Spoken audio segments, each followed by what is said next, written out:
नमस्कार, आज के मुख्य समाचार इस प्रकार हैं। स्ट्रास कान ने नैतिक गलती स्वीकारी। अंतर्राष्ट्रीय मुद्रा कोष के पूर्व प्रमुख डोमिनिक स्ट्रास कान ने रविवार रात एक इंटरव्यू में अमेरिका में हुए यौन उत्पीड़न मामले में खुद से हुई नैतिक गलती स्वीकार कर ली है। समाचार एजेंसी के अनुसार स्ट्रास कान ने एक होटल परिचारिका के यौन उत्पीड़न संबंधी मामले का जिक्र करते हुए कहा कि यह एक नैतिक गलती है। कान ने हालांकि कहा है कि उन्होंने परिचारिका को हिंसक तरीके से मजबूर नहीं किया था। अमेरिकी अभियोजकों द्वारा 23 अगस्त को स्ट्रास कान के खिलाफ मामला वापस लेने के बाद फ्रेंच टीवी TFI के साथ उनका यह पहला इंटरव्यू था। उन्होंने अपने आचरण के लिए माफी मांगी, लेकिन आरोप लगाने वाली होटल परिचारिका के खिलाफ अपनी नाराजगी को वह नहीं छुपा पाए।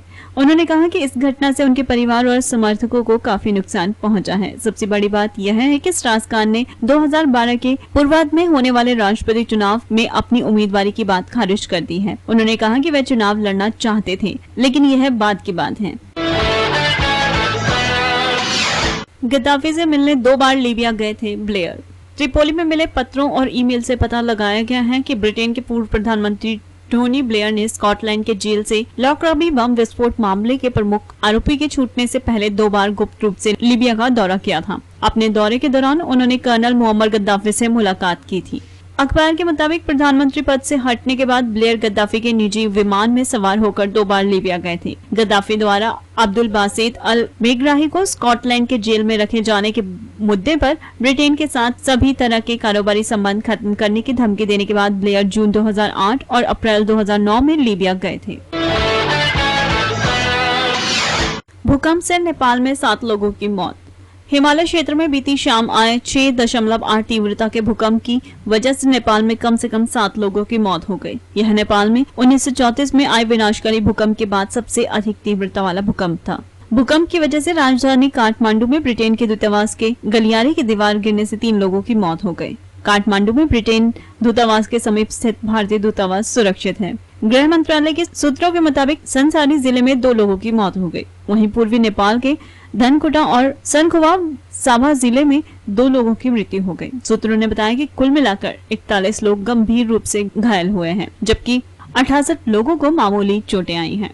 नेपाल के राष्ट्रीय भूकंपीय विभाग के मुताबिक भूकंप का केंद्र नेपाल के तप्लेजुंग जिला और भारत के सिक्किम तथा दार्जिलिंग सीमा के बीच था। इससे पहले 1934 में आए विनाशकारी भूकंप में नेपाल में 15,000 लोगों की मौत हो गई थी। भूकंप के झटकों की वजह से पूर्वी नेपाल के तप्लेजुंग और रामेछाप अन्य जिलों में करीब 103 मकानों को नुकसान पहुंचा है। काठमांडू में भूकंप के बाद 1 दर्जन हल्के झटके भी आए हैं, जिनकी तीव्रता रिएक्टर पैमाने पर 4 दर्ज की गई है। नेपाल के गृह मंत्रालय में वरिष्ठ अधिकारी एकमानी नेपाल ने कहा कि विगत शाम गृह मंत्रालय में एक आपातकालीन बैठक हुई, जिसमें आपदा से निपटने के लिए विभिन्न एजेंसियों के प्रमुखों ने भाग लिया। साथ ही उन्होंने ये भी कहा कि स्थिति पर नजर रखने और चल रहे राहत बचाव कार्यों में तालमेल बिठाने के लिए गृह मंत्रालय के अंतर्गत एक निगरानी कक्ष की स्थापना की गई है। मर्केल के गठबंधन को बर्लिन में चुनावी झटका। जर्मन चांसलर एंजेला मर्केल के संकट में घिरे गठबंधन को एक बड़ा झटका मिला है, जब बर्लिन स्थानीय चुनाव में इसकी सहयोगी फ्री डेमोक्रेटिक पार्टी को हार का सामना करना पड़ा। वाम दल के साथ पिछले 10 साल से जर्मनी की राजधानी में काबिज सोशल डेमोक्रेटिक पार्टी को हटा पाने में मर्केल की क्रिश्चियन डेमोक्रेटिक यूनियन नाकाम रही। हालांकि 2006 में हुए पिछले चुनाव की तुलना में CDU को 2% ज्यादा मत मिले। इस साल 7 राज्य चुनावों में यह छठा चुनाव है जिसमें CDU को हार मिली। सदन में बने रहने के लिए आवश्यक 5% मत की न्यूनतम जरूरत को पूरा कर पाने में विफल रहने पर FDP को राज्य विधायिका को छोड़ना पड़ा। गिरती लोकप्रियता और नेतृत्व संकट के बीच पार्टी को महज 1.8% मत मिले, जबकि 5 साल पहले चुनाव में उसे 7.6% मत हासिल हुए थे। इस साल यह 5वां मौका है जब FDP राज्य विधायिका में आ पाने में असफल रही। बर्लिन के चुनाव में FDP की हार से मर्केल के गठबंधन में दरार गहरी हो सकती है। पिछले हफ्ते यूनान के मुद्दे पर पार्टी के मुखिया और वित्त मंत्री फिलिप के प्रस्ताव को मर्केल ने खारिज कर दिया, जिसके बाद दोनों दलों के संबंधों में तनाव आ गया।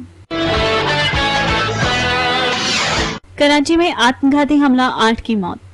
पाकिस्तान के कराची शहर में तालिबान के फिदाइन हमलावर में आज विस्फोटकों से भारी कार एक वरिष्ठ पुलिस अधिकारी के आवास के गेट से जा टकराई।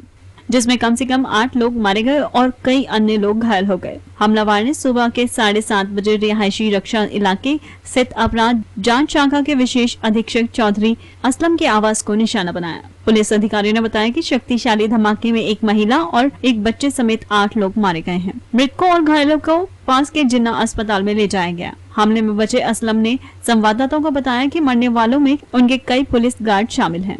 असलम ने बताया कि प्रतिबंधित तहरीके पाकिस्तान से उन्हें धमकियां मिल रही थी। उन्होंने कहा कि इन कायराना हमलों से वह विचलित नहीं होंगे। चीन ने नए संचार उपग्रह का प्रोजेक्शन किया।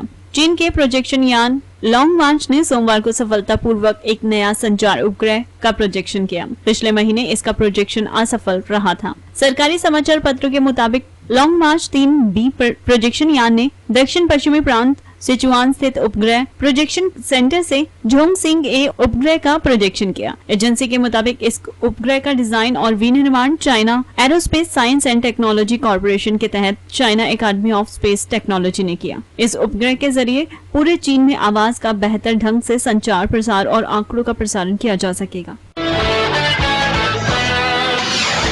धोनी 6ठे स्थान पर, कोहली की रैंकिंग गिरी। भारतीय कप्तान महेंद्र सिंह धोनी आईसीसी की वनडे बल्लेबाजी रैंकिंग में सुधार करते हुए क्रमशः 6ठे स्थान पर पहुंच गए हैं, जबकि दिग्गज बल्लेबाज राहुल द्रविड़ ने 118वें स्थान पर अपनी शानदार करियर का अंत किया। जबकि गेंदबाज रैंकिंग में इंग्लैंड के फिरकी गेंदबाज ग्रीम स्वान ने अपनी रैंकिंग में और सुधार करते हुए शीर्ष पायदान बरकरार रखा है। धोनी ने इंग्लैंड में वनडे सीरीज में लगभग 79 के औसत से 236 रन बनाए, जिससे उनकी रैंकिंग में 3 स्थान का सुधार हुआ। विराट कोहली 3 स्थान गिरकर 9वें स्थान पर चले गए, लेकिन वह धोनी के बाद भारत के दूसरे सबसे अधिक रैंकिंग वाले बल्लेबाज हैं। उन्होंने सीरीज में 194 रन बनाए। द्रविड़ ने अपनी आखिरी सीरीज में 128 रन बनाए और बल्लेबाजी चार्ट में 3 स्थान का सुधार करने में सफल रहे। 125 करोड़ रुपए में बिक गई क्रिश 3। बॉलीवुड में इस साल कई फिल्मों के हिट होने से डिस्ट्रीब्यूटर्स में काफी उत्साह है। बताया जा रहा है कि राकेश रोशन की क्रिश 3 और अजय देवगन की प्रमुख भूमिका वाली फिल्म सन ऑफ द सरदार को शूटिंग शुरू होने से पहले ही डिस्ट्रीब्यूटर्स ने क्रमशः 125 करोड़ और 80 करोड़ रुपए में खरीद लिया है।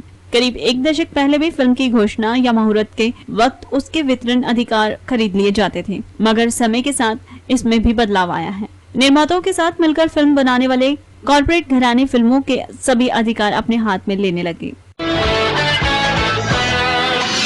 रॉ 1 फिल्म फंसी विवादों में। बॉलीवुड के बादशाह शाहरुख खान की फिल्म रॉ 1 को लेकर विवाद खड़ा हो गया है। बेंगलुरु के एक व्यवसायी ने आरोप लगाया है कि किंग खान ने उसका आइडिया चुराकर अपनी फिल्म को लोकप्रिय बनाने का अभियान शुरू किया है। इस नई फिल्म का प्रोजेक्ट करीब 400 करोड़ रुपए का है।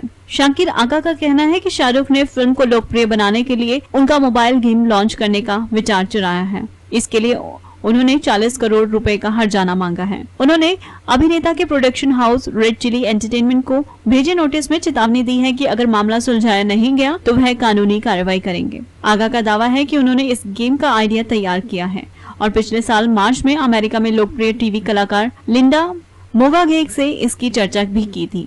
लिंडा ने रेड चिली एंटरटेनमेंट के प्रमुख वित्त अधिकारी ब्लेसन ओमान को भेजे ईमेल में आगा की प्रस्तावित योजना और उनकी फीस की पूरी जानकारी भी दी थी। उसके बाद आगा ने ओमान को कई ईमेल और फोन कॉल किए, जिसका जवाब नहीं आया। आगा के वकील मुगाराम ने कहा कि अक्टूबर 2010 में शाहरुख ने रॉ 1 के साथ मोबाइल गेम लॉन्च करने की घोषणा की थी। अभिनेता और उनकी कंपनी ने आगा के योगदान को स्वीकार किए बिना उनके आइडिया को चुरा लिया। उनके अनुसार यह एक धोखाधड़ी का मामला है।